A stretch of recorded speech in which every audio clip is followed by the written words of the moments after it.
আমরা একই সাথে কাজ করতাম, সেখান থেকে আমাদের পরিচয়ের সূত্রপাত।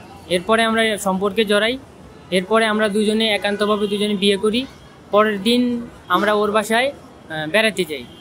ওর পরিবার পরিকল্পিতভাবে আমারে আটকায়। এরপরে ফ্যামিলির কাছে জানায় আমাদের মুক্তিপণের জন্য 1,30,000 টাকা দাবি করে। আদাবর থানার পুলিশের সহায়তায় 1,30,000 টাকা ওদের নগদ দিয়ে ওখানেই সব কিছু সমাধান করা হয়। পরবর্তীতে মেয়ে আবারও আমার সাথে যোগাযোগ করার চেষ্টা করে। পরে আমার অনেক আকুতি মিনতি করে। এই কারণে 4/5/2025 মেয়ে আমার কাছে আবারও ফেরত আসে।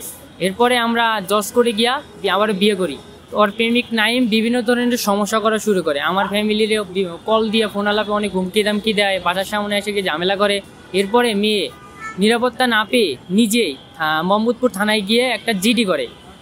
জিডিটা এই মর্মে করে যে আমার স্বামী কোনো নিরাপত্তা পাইতেছে না, কাজে যাইতে পারতেছে না, ওরা বাসার সামনে এসে ঝামেলা করে, ফোন দিয়ে অনেক হুমকি দামকি দেয়। এই কারণে মেয়ে নিজেই একটা জিডি করে। এরপরে মেয়েরে আমি ওর বান্ধবীর বাসায় ঘুরতে যাওয়ার কথা বললে আমি ওর বান্ধবীর বাসায় রাখতে আসি। এরপরে আমি ওরা আনতে গিয়ে দেখি ওখানে নাই। বান্ধবী বলল যে ওর ভাই ওর বোন এরা সবাই এসে ওরা নিয়ে গেছে। 15 তারিখ মেয়ে আবারও থানায় গিয়ে আয়শা নামে আমার নামে আবার একটা অভিযোগ দিছে।